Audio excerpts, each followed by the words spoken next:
कुल्लु मुस्किरिन और कुल्लु मा खामर लाको फहुवा हराम। हर वो चीज जो अकल पर गालिब हो जाए वो हराम है।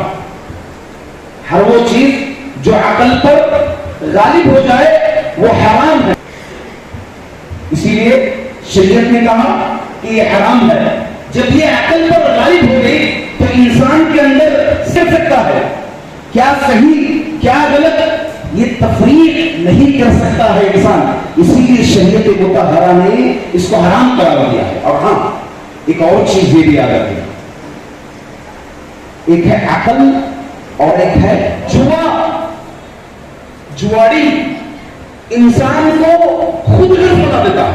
आप देखें, शराब पीने के बाद उसको एहसास नहीं होता सामने हो ये क्या कर रहा है, नहीं होता उसको, किसका कत्ल कर रहा है, किसको मार रहा है, हालत ड्रग्स में आकर के किसके साथ जिना कर रहा है, क्या चोरी कर रहा है, कुछ नहीं मालूम होता उसको जब तक वो नशे में रहता है।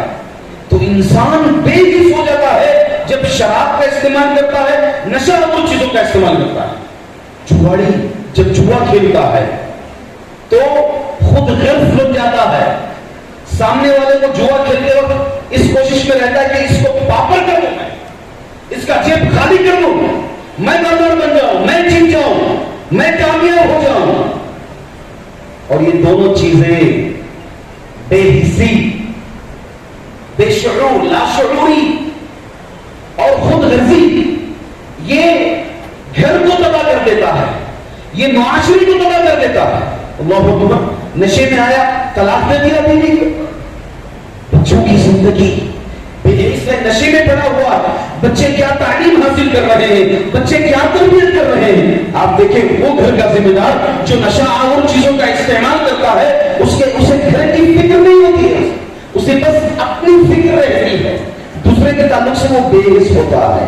ये दोनों चीजें, बेहिसी और खुदगर्जी, माशरे को तबाह कर देती हैं। इसी प्रोजेक्शंस के हिसाब से उनके प्रेडिक्शन में अगले 2030 तक हमारे यहाँ पे ड्रग एडिक्शन का प्रॉब्लम लगभग 43%, 10 to 43% तक ज्यादा बढ़ सकता है। तो ये बहुत ही अहम प्रॉब्लम है।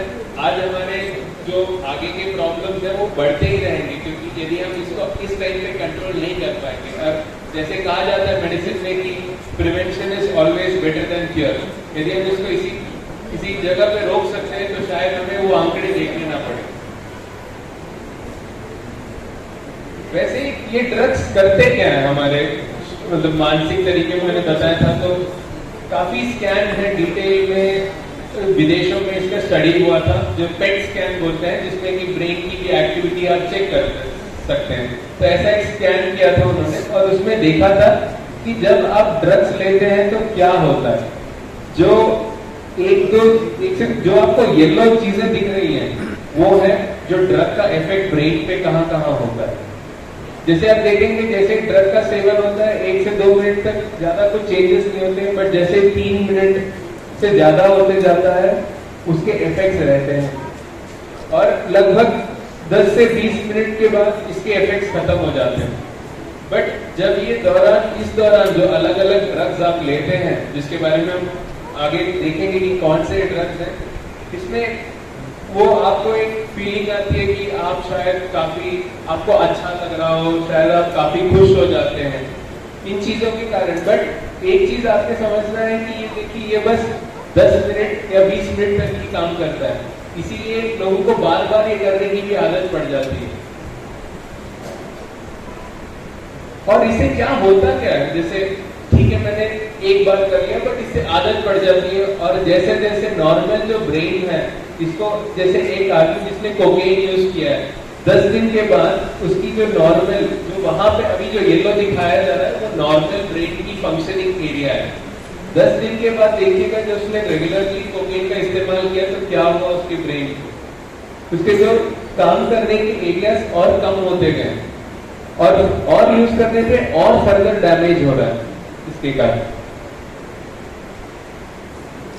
और ये एक और पिक्चर है, ऐसे इसी स्टडी में देखा गया था कि लॉन्ग टर्म जब इसकी काफी सालों तक जब इसका इस्तेमाल होता है तो आपकी ब्रेन की जो, जैसे हजरत सर बता रहे थे कि तो आपकी जो आदतें हैं वो आप करेक्ट डिसीजन नहीं ले पाएंगे। तो इसी के कारण जो है ब्रेन की फंक्शन कम होती जाती है और आप वो डिसीजन सही नहीं ले पाते।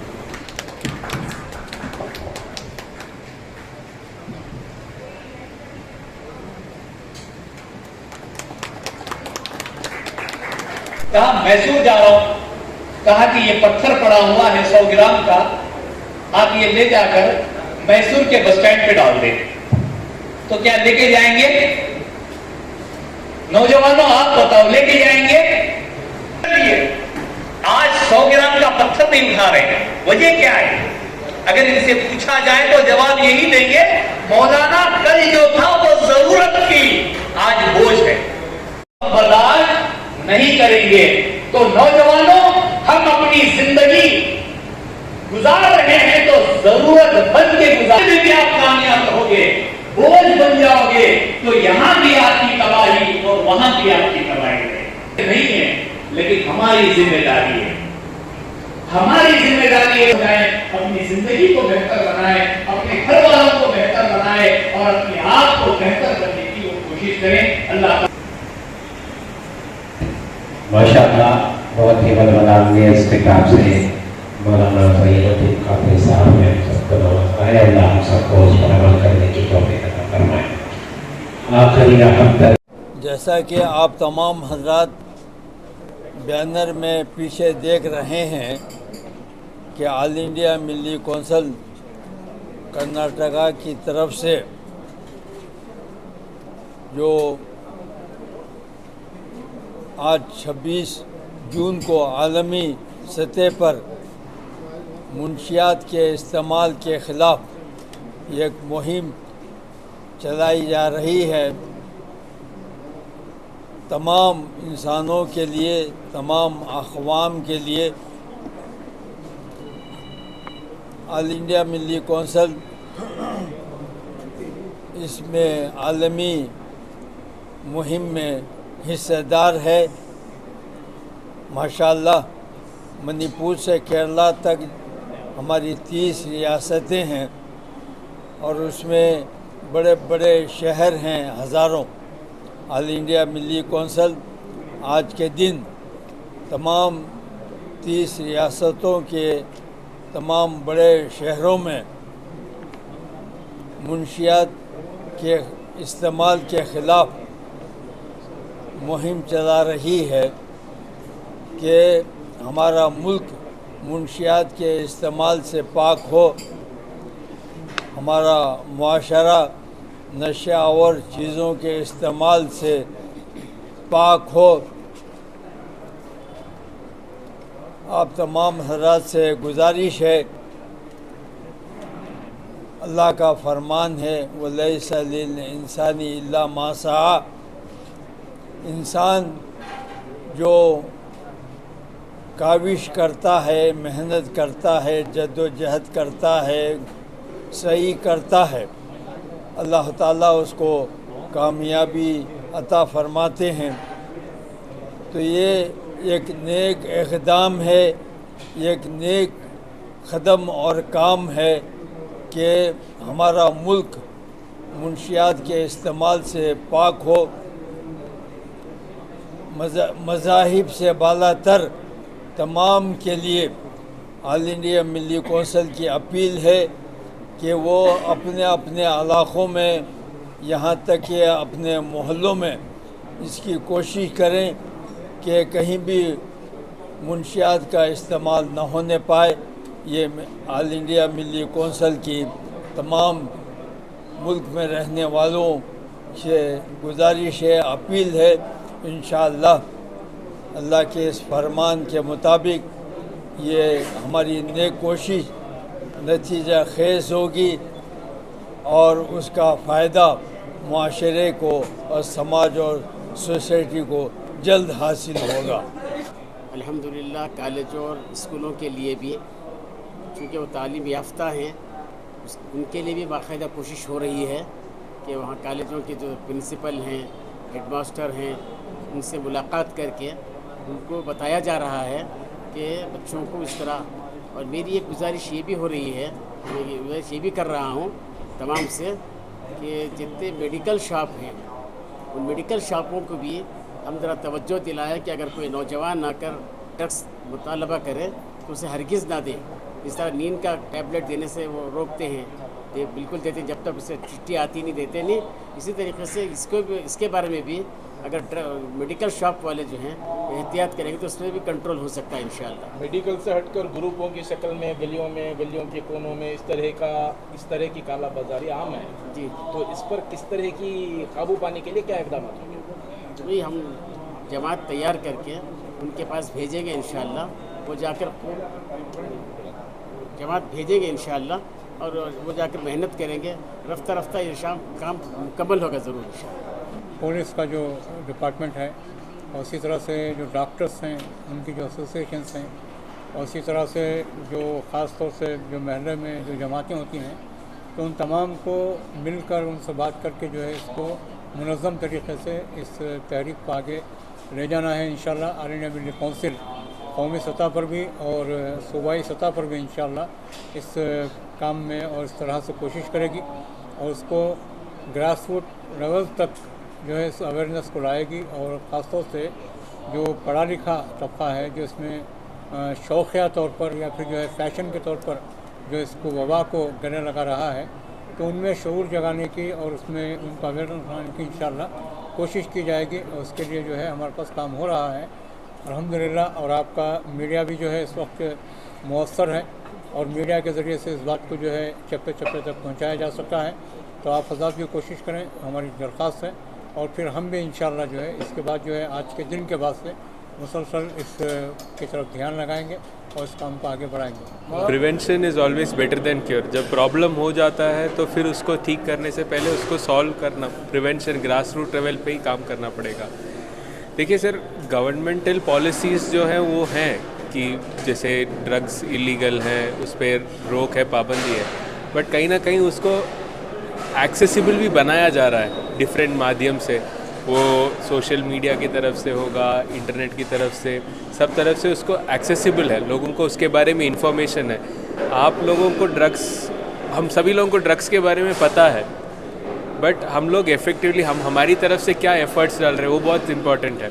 गवर्नमेंट की तरफ से तो काफ़ी पॉलिसीज आ सकते हैं, बट वो तो ये भी है क्योंकि सिगरेट के पैकेट पे भी तो फ़ोटो है कि कैंसर का पेशेंट, कैंसर हो सकता है आपको, बट स्टिल लोग स्मोकिंग करते हैं। तो आई थिंक वो अपने अंदर से आना चाहिए और वो efforts I think community based जैसे आज हमने ऑर्गेनाइज़ किया था, इस तरह के एक्टिविटीज़ से ही हम वो कम्युनिटी आउटरीच हो सकता है। जहाँ पे यदि मैं किसी दिन एक रैंडम दिन कहीं से ऑर्डर आ गया कि हाँ आज से स्मोकिंग नहीं करना है, तो 10 लोग और स्मोकिंग करने लग जाएंगे क्योंकि उनमें वो क्यूरियोसिटी जाग जाएगी कि हाँ क्या हो रहा है, क्यों ऐसे एकदम से बैन कर दिया। तो आई थिंक जैसे एक आदमी अपने तरफ से एक और आदमी को स्मोकिंग या ड्रग्स के से बचा सकता है, तो वही I think is the most important effort मेरे हिसाब से। सर जो नए ड्रग्स जो आप बोल रहे हैं, नए ड्रग्स सर काफ़ी तरह से हैं। अभी इलेक्ट्रॉनिक ड्रग्स भी हैं जो कि मोर अभी तक उसको क्लासीफाई नहीं कर पाए। जैसे कुछ दायरे हैं कानून के, जैसे इसमें ये जो है ये ड्रग है, ये ड्रग नहीं है क्योंकि अब उसके लिए लॉ चेंज नहीं हुआ है।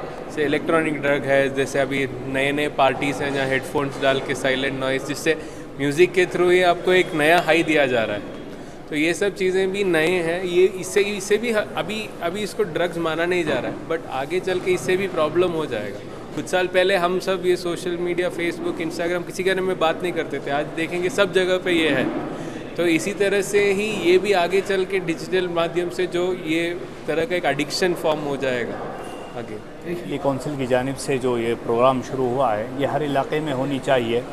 आज नौजवानों की हालतें जो बिगड़ते जा रहे हैं और एक रिसर्च के मुताबिक हिंदुस्तान में तकरीबन 55% यूथ हैं, 55% यूथ हैं और इसके बावजूद, इतना होने के बावजूद भी जो मंशियात में, जो ड्रग्स में जो मुब्तला हो रहे हैं, जिसकी वजह से बड़ी परेशानी हो रही है। आज हमारा यही इरादा रहा कि जहाँ तक हो सके हम लोग इसको ख़त्म करें और नौजवानों को उनकी ज़िम्मेदारी का एहसास दिलाकर उनको बेहतर से बेहतर और बुलंदो बाला तक पहुँचाएँ और अपनी ज़िम्मेदारी का एहसास दिलाएँ। जो भी उन्होंने बताया, it is really informative and मैं चाहती हूँ कि ख़वातीन जो है इसमें ज़्यादा से ज़्यादा इंटरेस्ट लें, क्योंकि वो माएँ होती हैं। तो माओं को ये बहुत ही इम्पॉर्टेंट है कि वो इस तरह के कैंपेन अटेंड करें और देखें कि किस वजह से ख़वातीन और बच्चे दोनों पे असरात हो रहे हैं, क्योंकि अगर ख़वातीन सही नहीं है तो बच्चों में भी बहुत सारा फ़र्क हो जाता है। तो मैं as a leader at school मैं इतना ही कहना चाहूँगी कि जो बच्चे होते हैं वो इमेच्योर होते हैं, वेदर ख़वातीन हैं, गर्ल्स हैं या बॉयज़ हैं, तो इनको हम लोगों को समझाने की कोशिश करना है। जो मैच्योरिटी एडोलेसेंट एज है, it is very very important कि वहाँ पे केयरिंग इज़ वेरी इम्पॉर्टेंट और काउंसलिंग इज़ वेरी इम्पॉर्टेंट। तो ये जो बड़े क्लासेस को जाएंगे, that is the future studies education के लिए, तो इनको media addiction, social media addiction हो जाता है, तो उसमें जो है it is very difficult to manage them later. तो स्कूलिंग से ही उनको हम लोग अगर तरबियत दे देंगे, that is first information is from the parents side, that is the first society for the children, and then next is the school. और स्कूल में अगर हम लोग इनको काउंसलिंग करेंगे from grade 5th, so they will understand the level of the consequences what happens to the children later.